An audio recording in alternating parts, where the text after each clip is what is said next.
दोस्तों इस वीडियो में हम सीखेंगे दी गई सारणी से माध्य ज्ञात करना। तो यह जो वीडियो है कक्षा 10 के विद्यार्थियों के लिए काफ़ी महत्वपूर्ण है, क्योंकि उनके लिए बोर्ड एग्जाम में इस प्रकार का एक प्रश्न निश्चित ही पूछा जाता है।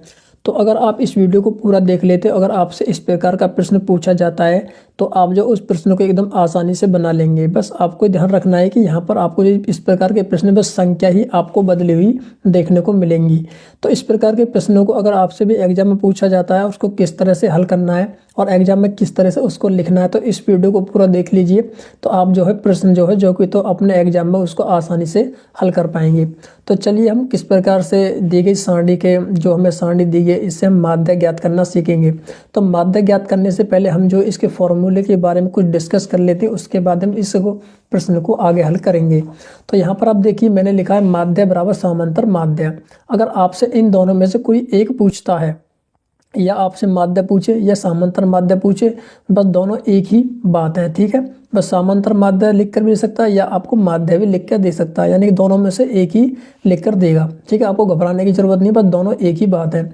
अब माध्य बराबर जो फॉर्मूला होता है ये होता है कि माध्य बराबर होता है सिग्मा एफ एक्स बटे सिग्मा एफ। अब यहाँ पर सिग्मा क्या है? सिग्मा होता है योग और एफ क्या है? बारंबारता, जिसको बोलते हैं फ्रीक्वेंसी, ठीक है। यानी कि हम इन सभी को इस सूत्र का सहायता से ही हम जो है माध्य ज्ञात करेंगे।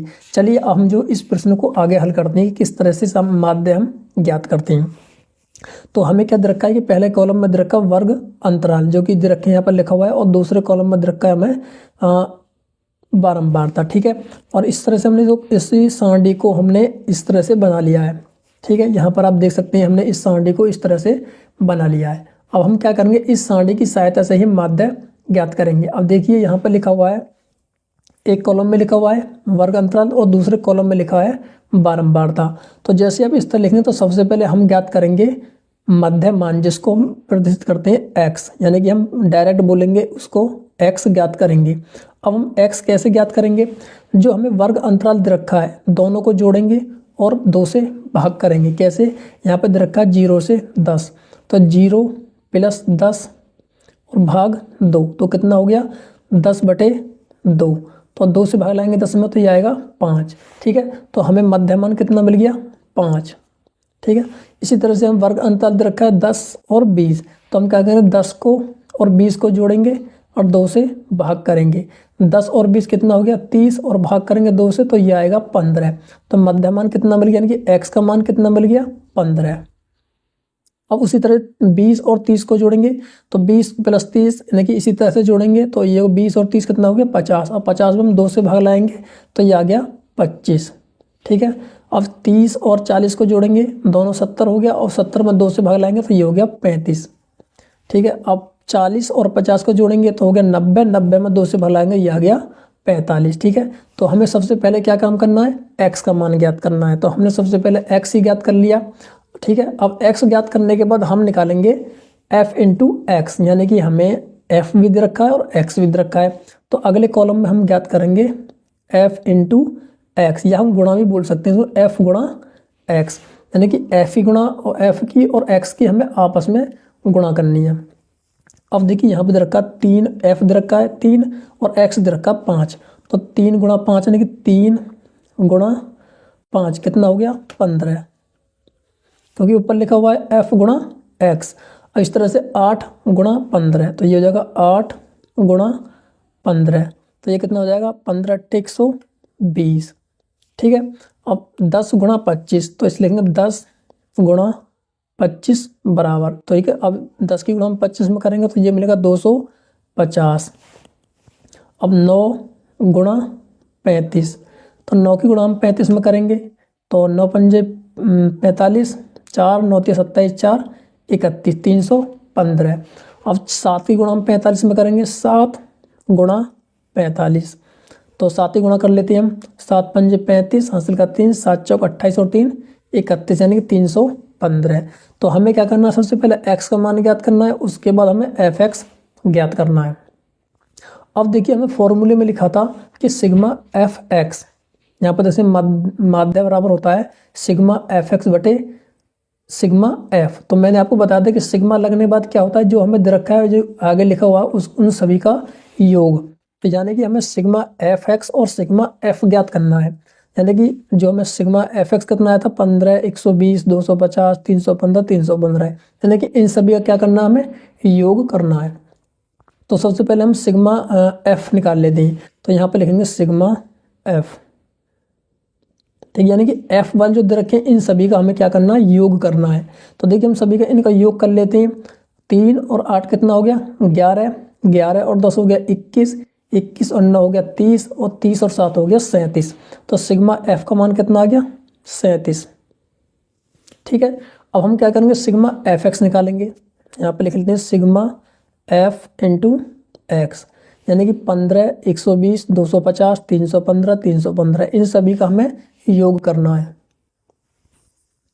तो हम जब इन सभी का योग करेंगे तो हमारा रहेगा ये 1015। ठीक है, इन सभी का हमने योग कर लिया तो हमें सिग्मा एफ एक्स मिल चुका है और सिग्मा एफ भी मिल चुका है। ठीक है, तो अब हम क्या करेंगे इन सभी को फॉर्मूले में बिठाएंगे।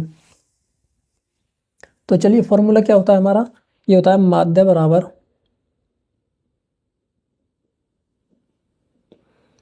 बराबर होता है सिग्मा एफ एक्स बटे सिग्मा एफ। ठीक है, अब यहाँ पर हम फॉर्मूले में बैठाएंगे इसको। तो सिग्मा एफ एक्स कितना था 1015, और सिग्मा एफ कितना है इधर रखा है 37। ठीक है, सिग्मा एफ एक्स का मान मिला था मैं 1015 और सिग्मा, अब हम क्या करेंगे 1015 में 37 से भाग लाएंगे। ठीक है, तो यहाँ पर अब क्या करेंगे हम 1015 में 37 से भाग लाएंगे। तो जब हम इसमें 1015 में 37 से भाग लाएंगे, साइड में लगा लेते हैं इस तरह से, 1015 में हमें 37 से भाग लगाना है। तो अब देखिए 37 का पहाड़ा बोलेंगे, 37 से हम 37, 37 दूनी 74, तो हमें 2 बार जाएगा 37 दूनी 74। तो 101 में से हम 74 घटाएंगे तो यह होगा 11, 11 में 4 गया 7, और यहाँ बचा 9, 9 में 7 गया 2, और यहाँ बचा उतार लिया हमने 5। तो अब 37 को फिर आगे भाग लाएंगे तो 37 से जाएगा 7 बार, 37 से 7 ही गुणा करेंगे तो ये आएगा 259, और घटाएंगे यहाँ पर तो देखिए दाएं चलेगी 15, 15 में से 9 गया 6, यहाँ बचा 6, 6 में से 5 गया 1, दशमलव लगा लिया, 0 बढ़ा ली। ठीक है, तो दशमलव लगा हमने 0 बढ़ा ली। अब 37 से जाएगा ये 4 बार, तो 4 की गुणा करेंगे 37 में तो ये हो जाएगा हमारा 148, घटाएंगे तो दाएं चलेगी 10, 10 में से 2 8 गया 2, यहाँ बचा 5, 5 में से 4 गया 1। ठीक है, एक और 0 बढ़ा लिया हमने, तो अब जाएगा ये 3 बार, फिर 3 बार जाएगा 111। ठीक है, इस तरह से आगे जाता रहेगा। तो हमने 1015 में 37 से भाग लगाया तो ये आएगा हमारा 27.43, और यही क्या हमारा माध्य। तो यहाँ पे लिख देंगे माध्य बराबर 27.43 हमारा फाइनल आंसर है। ठीक है, इस वीडियो में हम सीखेंगे जो दी गई सारणी है, इस सारणी का माध्य का कैसे ज्ञात करते हैं। तो मैंने यहाँ पर पहले ही इसको खड़ी सारणी में बना लिया है, जिस तरह की आप स्क्रीन पर देख रहे हैं इस तरह की सारणी आपको एग्जाम में देखने को मिलेगी। मैंने इसी सारणी को ही इस तरह से बना लिया है। तो हमें क्या करना है, पहले कॉलम में आपको वर्ग अंतराल लिखना है और दूसरे कॉलम में आपको बारंबारता लिखना है, और जो तीसरा कॉलम होगा हम सबसे पहले संचयी बारंबारता ज्ञात करेंगे। यानी जो तीसरे कॉलम जो मैंने बना हुआ है इसमें हम सबसे पहले संचयी बारंबारता ज्ञात करेंगे। अब हम संचयी बारंबारता सबसे पहले कैसे ज्ञात करते हैं वो हम सीखेंगे। तो संचयी बारंबारता हम जो हमें बारंबारता दे रखी है 3, 8, 10, 9, 7, इस बारंबारता की सहायता से ही हम संचयी बारंबारता ज्ञात करेंगे। ठीक है, तो ध्यान से समझिए हम किस तरह से संचयी बारंबारता ज्ञात करते हैं। तो हमें दे रखी बारंबारता 3, तो इस 3 को हम जोगी तो लिख देंगे इस वाले कॉलम में। तो हमने इस 3 को जोगी तो लिख दिया इस वाले कॉलम में, क्योंकि हमें संचयी बारंबारता हम ज्ञात कर रहे हैं। अब हम क्या करेंगे इस 3 को अगली बारंबारता में जोड़ेंगे, यानी जो हमें संचयी बारंबारता 3 मिली है इस 3 को अगली बारंबारता क्या दे रखी है 8, तो हम इस 3 को 8 में जोड़ेंगे, यानी कि 3 और 8 कितना हो गया 11। ठीक है, फिर अगर इस 11 को हम अगली बारंबारता में जोड़ेंगे, अगली बारंबारता क्या दे रखी है 10, तो इस 11 को हम 10 में जोड़ेंगे तो ये आएगा 21। ठीक है। अब 21 को फिर अगली बारंबारता दे रखी है 9, तो इस 21 को हम 9 में जोड़ेंगे तो 21 और 9 हो गया 30। ठीक है। अब इस 30 को हम अगली बारंबारता 7 में जोड़ेंगे तो 30 और 7 कितना हो गया 37। ठीक है। तो हमें सबसे पहले संचयी बारंबारता ज्ञात करना होगा। तो जिस तरह से हमने इसको संचयी बारंबारता इसी तरह से हम ज्ञात करते हैं, जो कि हमें बारंबारता दे रखी है उसकी सहायता से हम संचयी बारंबारता को ज्ञात कर लेंगे। तो सबसे पहले हमने संचयी बारंबारता ज्ञात कर ली। अब हम क्या करेंगे, हम सबसे पहले अब इन जो हमें बारंबारता दे रखी है ये वाली एफ, यानी कि इसी को हम बारंबारता को एफ ही बोलते हैं, इन सभी का हम योग कर लेंगे जिसको बोलते हैं हम एन का मान। तो यहाँ पर लिख लेंगे एन बराबर, अब देखिए यहाँ पर इन सभी को जोड़ेंगे तो यह आएगा 37। ठीक है। एन का मान कितना आ गया 37 आ गया। ठीक है। और जब हमें 37 मिल गया है हमें एन का मान, तो अब हम क्या करेंगे, इस एन के एन में हम 2 से भाग लाएंगे। तो एन बराबर 37 दे रखा है तो एन बटे 2। जब एन से एन में हमने 2 से भाग लाया तो इस 37 में हम 2 से भाग लाएंगे, 37 बटे 2। तो ये कितना आएगा 2 एकम 2, 2 अट्ठे 16 और 2 पंजे 10, यानी कि 18.5 हमें एन बटे 2 का मान मिल चुका है। जब हमें एन बटे 2 का मान मिल जाए तो हम अब ज्ञात करेंगे माध्य का वर्ग। क्या ज्ञात करेंगे, माध्य का वर्ग। तो यहाँ पर लिख लेंगे हम माध्य का वर्ग।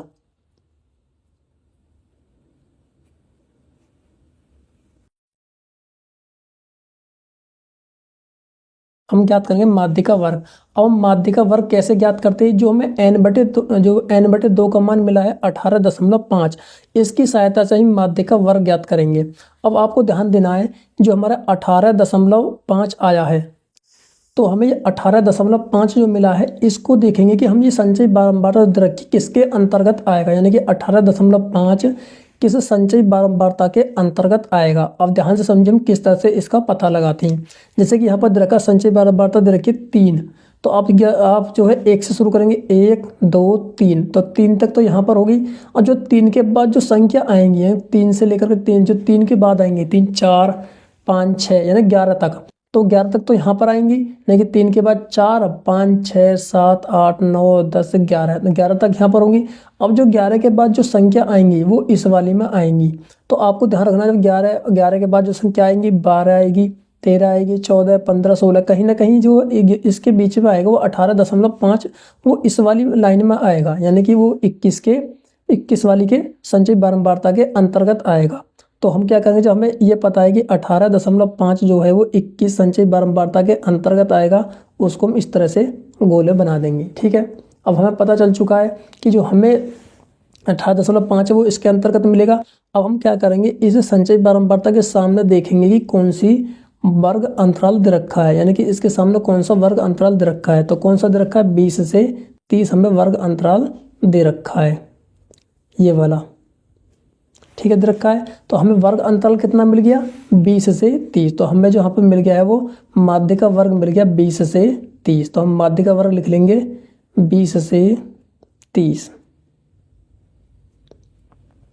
ठीक है। अब यहाँ से हमने पता कर लिया है कि माध्य का वर्ग। ठीक है। अब उसके बाद हम जो माध्य का जो निकालने का फॉर्मूला था उस फॉर्मूले को हम यहाँ पर लिख लेते हैं। तो माध्य का ज्ञात करने का फॉर्मूला होता है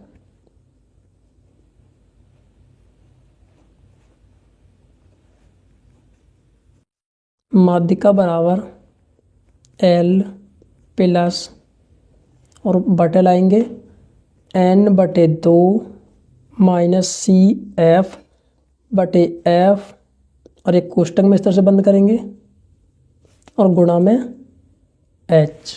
ठीक है। अब देखिए यहाँ पर देखिए L भी रखा है, N/2 हमें पहले ही मिल चुका है, CF F और H। ठीक है। अब हम क्या करेंगे, इन सभी के मान ज्ञात करेंगे। तो हम यहाँ पर एक एक करके इन सभी को लिख लेते हैं। पहले लिख लेंगे L, फिर लिख लेंगे H, फिर लिखेंगे CF, फिर लिखेंगे F और फिर लिखेंगे N/2, यानी कि इन सभी के मान हमें ज्ञात करने हैं। तो देखिए L का मान हम कैसे ज्ञात करेंगे, जो हमें दे रखी है माध्य का वर्ग हमारा कितना आया था 20 से 30, जो पहली संख्या दे रखी है ये वाली 20, जो पहली संख्या क्या है 20, जो 20 है वो L का मान है। ठीक है, L का मान है। अब यहाँ पर देखिए इसी माध्यिका वर्ग की सहायता से हम h का मान निकालेंगे। अब h का मान हम कैसे निकालेंगे, 20 और 30 इन दोनों को हम अंतर करेंगे, यानी 20 और 30 का अंतर करेंगे कितना मिलेगा, 10 मिलेगा। लेकिन 30 में से अगर 20 घटाएंगे तो हमें क्या मिलेगा, 10। तो h का मान कितना हो गया, 10। ठीक है, अब हमें ज्ञात करना है CF का मान। अब CF का मान हम कैसे ज्ञात करेंगे, जिसने हमें देखा था कि जो संचयी बारंबारता हमने किस पर गोला खींचा था, 21 पर। किस पर खींचा था, 21 पर। तो हमें क्या करना है, 21 से पहले संख्या क्या दे रखी है, 11। क्या दे रखी है, 11। तो ये क्या है हमारा CF का मान। तो CF का मान कितना हो गया, 11। ठीक है, अब क्या करेंगे, F का मान। तो F का मान तो हमें सीधा सीधा मिल गया, क्योंकि हमने संचयी बारंबारता 21 देखी थी और उसके सामने देखना आपको बारंबारता क्या दे रखी है। तो इसके सामने बारंबारता दे रखी है 10। तो F का मान क्या है, 10। बारंबारता को हम F से लिखते हैं कि फ्रिक्वेंसी। तो F का मान कितना हो गया, 10। तो F का मान मिल गया हमें 10। अब n/2 का मान हमें पहले ही मिल चुका 18.5। तो यहाँ पर लिख देंगे 18.5। ठीक है, अब यहाँ पर हमें जो सभी के मान मिल चुके, अब हम क्या करेंगे, इन सभी मानों को हम फॉर्मूले में बैठाएंगे, जो हमें माध्यिका ज्ञात करने का फॉर्मूला होता है। ठीक है, तो चलिए हम इन सभी के मानों को फॉर्मूले बैठाते हैं। तो माध्यिका बराबर होता है,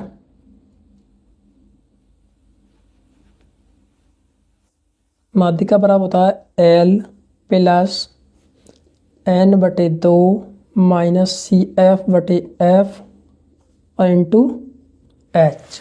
ठीक है, तो अब देखिए यहाँ पर देखा L का मान कितना था, 20। तो यहाँ पर लिख देंगे हम 20 प्लस ये वाला और बटे का चिन्ह लगाएंगे, n/2 का मान कितना था, 18.5। तो यहाँ पर लिख देंगे 18.5 माइनस दे रखा है, तो माइनस CF का मान कितना था, 11। तो ये बैठा दिया हमने 11 और नीचे दे रखा F का मान कितना है, 10। तो नीचे बैठा दिया हमने 10। इसको कर देंगे कोष्टक में बंद। ठीक है, और गुणा दे रखा है हमारा कितना, H का मान कितना है, 10।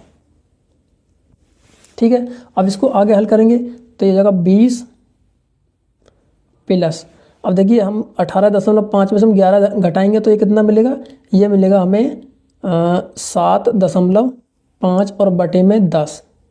और ये हमारा कोष्टक बंद है और गुणा में हो गया 10, यानी कि 18.5 में से हम 11 घटाएंगे तो हमें मिलेगा 7.5। ठीक है, अब क्या करेंगे, इसको हम कोष्टक से बाहर निकालेंगे। तो ये जगह 20 प्लस 7.5 बटे 10 और गुणा में 10। तो यहाँ पर आप तो 10 की गुणा 7.5 में कर लीजिए, या इस 10 को इससे काट दीजिए, क्योंकि गुणा में है तो ये कट जाएगा। 10 से 10 कट गया, अब बचा कितना, 20 प्लस 7.5, ये बचा हमारा, यानी कि 20 प्लस 7.5। तो अब 20 प्लस 7.20 में हम 7.5 को जोड़ेंगे तो ये मिलेगा हमारा 27.5 और यही हमारी क्या है, माध्यिका। तो ये आ गया हमारा फाइनल आंसर। तो हमें ये सारणी दी गई है और हमें इस सारणी की सहायता से बहुलक ज्ञात करना है। जो हमें पहला कॉलम दे रखा है, इसमें दे रखा है वर्ग अंतराल, जो कि लिखा हुआ है 0 से 10, 10 से 20, 20 से 30, 30 से 40, 40 से 50। और दूसरे वाले कॉलम में दे रखी है हमें बारंबारता। तो इस बारंबारता की सहायता से हम जो है सभी जो बहुलक ज्ञात करने के जो फॉर्मूले, सभी के मानों को हम ज्ञात करेंगे। तो सबसे पहले हमें जो सारणी दी गई है, हमें इस सारणी की सहायता से सबसे पहले हमें ये काम करना है कि हमें बहुलक वर्ग ज्ञात करना होगा। तो हम बहुलक वर्ग कैसे ज्ञात करते हैं उसको सीखेंगे। तो चलिए हम पहले लिख लेते हैं बहुलक वर्ग। यहाँ पर लिखेंगे हम बहुलक वर्ग, यहाँ पर लिखेंगे हम बहुलक वर्ग। तो सबसे पहले हमें बहुलक वर्ग हम कैसे ज्ञात करते हैं, हमें क्या करना, जो हमें बारंबारता दे रखी है, इस बारंबारता में देखेंगे जो संख्या दे रखी है 2, 4, 7, 3, 2, यानी कि इन सभी संख्याओं में हमें देखना है कि सबसे बड़ी संख्या कौन सी है। तो इन सभी संख्याओं में सबसे बड़ी संख्या क्या है, 7। तो इन सभी संख्याओं में सबसे बड़ी संख्या दे रखी है 7। ये 7 सबसे बड़ी संख्या है। ठीक है, ये सबसे बड़ी संख्या है। अब हमें क्या करना है कि इस 7 के सामने जो हमें बारंबारता 7 दे रखी है, इसके सामने देखना है कि वर्ग अंतराल क्या दे रखा है। इस 7 के सामने वर्ग अंतराल दे रखा है 20 से 30। ये क्या है हमारा वर्ग अंतराल, जिसको हम बोलेंगे बहुलक वर्ग। ठीक है, तो यहाँ पर बहुलक वर्ग कितना हो गया, इसको हम लिख लेंगे बहुलक वर्ग हो गया 20 से 30। ये हो गया हमारा बहुलक वर्ग। ठीक है, सबसे पहले हमें बहुलक वर्ग ज्ञात करना है, तो हमने बहुलक वर्ग को ज्ञात कर लिया। अब बहुलक वर्ग कितना हो गया, 20 से 30। ठीक है, अब हम क्या करेंगे, जो हमें बहुलक ज्ञात करने का जो फॉर्मूला होता है उस फॉर्मूले को लिख लेंगे, जिससे कि हमें आसानी से पता चल सके कि हमें किस किस यानी किन किन मानों की जरूरत होगी। तो बहुलक ज्ञात करने का सूत्र होता है, बहुलक बराबर होता है L प्लस बटा लगाएंगे F1 माइनस F0 2 गुणा F1 minus F0 minus F2 और गुणा H। ठीक है, ये होता है हमारा बहुलक ज्ञात करने का फॉर्मूला। तो यहाँ पर अब देखिए F1 दे रखा है, L दे रखा है, F1 F0 F2 और H, यानी कि इन सभी के मानों को हम कैसे ज्ञात करेंगे वो हम सीखेंगे। तो सबसे पहले दे रखा है L।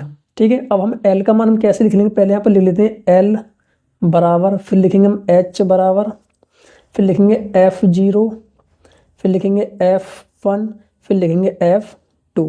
यानी कि हमें इन सभी के मानों को ज्ञात करना, जिसको हमने इन सभी को क्रम में लिख लिया, क्योंकि हमें आसानी होगी इन सभी के मान ज्ञात करने में। तो सबसे पहले रखा है L, तो हम L का मान हम कैसे ज्ञात करें, जो हमारा बहुलक वर्ग आया है, बहुलक वर्ग क्या आया है 20 से 30। जो पहली संख्या 20 है इसी को बोलेंगे L का मान।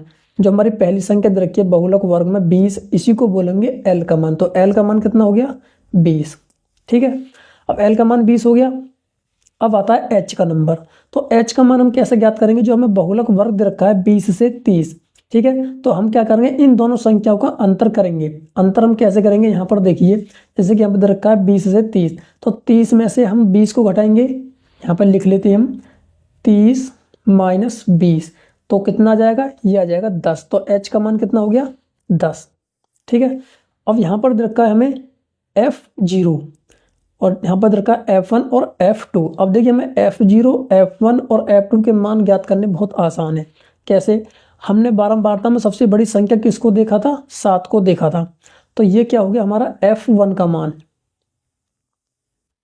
क्या होगा ये F1 का मान। ठीक है, अब आपको पता है कि हम जो किसी संख्या से यानी संख्या शुरू करते हैं F0, F1 और F2 से शुरू करते हैं, तो जो पहली संख्या है यानी 7 से पहली, यानी जो 7 दे रखा है, इस 7 के आसपास की संख्या देखेंगे। एक तो इसके ऊपर वाली संख्या क्या दे रखी है 4, और इसके नीचे वाली संख्या दे रखी है 3। ठीक है, तो हम क्या करेंगे, इस तरह से इनके आगे F लिख देंगे। F लिख दिया। अब आपको पता है कि बीच में 1 बैठा है, तो 1 से पहले क्या आएगा 0 आएगा, और 1 के बाद क्या आएगा 2 आएगा। ठीक है, तो हम इसी तरह से F1 यानी कि F0, F1 और F2 के मान ज्ञात कर लिए। तो हम यहाँ पर सभी के मान को लिख देते हैं कि F0 का मान कितना हो गया 4, और F1 का मान कितना हो गया 7, और F2 का मान हो गया 3। जो सूत्र में दे रखा था जिन जिन के मान की जरूरत थी उन सभी के मान को हमने ज्ञात कर लिया। अब हम क्या करेंगे, इन सभी के मानों को फॉर्मूला में बैठाएंगे और इसको आगे हल करेंगे। तो अब क्या करते हैं, इन सभी के मानों को फॉर्मूला में बिठाते हैं। तो चलिए हम किस तरह से इसको बहुलक आगे इसको हल करेंगे। तो नीचे हम इसको हल कर लेते हैं। तो यहाँ पर लिखेंगे बहुलक, तो यहाँ पर लिखेंगे बहुलक। ठीक है, हम फॉर्मूला को लिखते हैं कि L plus F1 minus F0 और 2F1 minus F0 minus F2 और गुणा H, ये हमारा फॉर्मूला होता है। ठीक है, इसको हम कोष्टक में इस तरह से बंद कर देंगे। अब इन सभी के मानों को हम बिठाएंगे। देखिए L का मान कितना था 20, तो आप ऊपर देखते रहिए, तो L का मान हो गया 20 प्लस, ठीक है, इस तरह से F1 का मान कितना है 7, तो 7 माइनस F0 का मान कितना है 4, तो बैठा दिया हमने 4।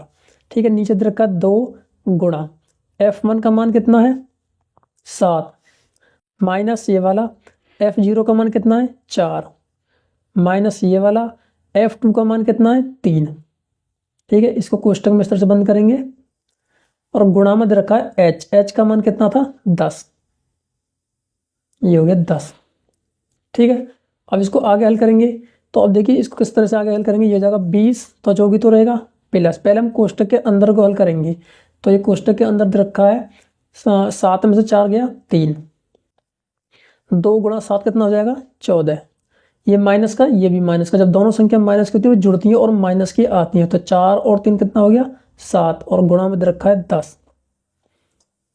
ठीक है, तो ये जगह 20 प्लस 3/14 में से 7 गया, 7 बचेगा और गुणा दे रखा है 10।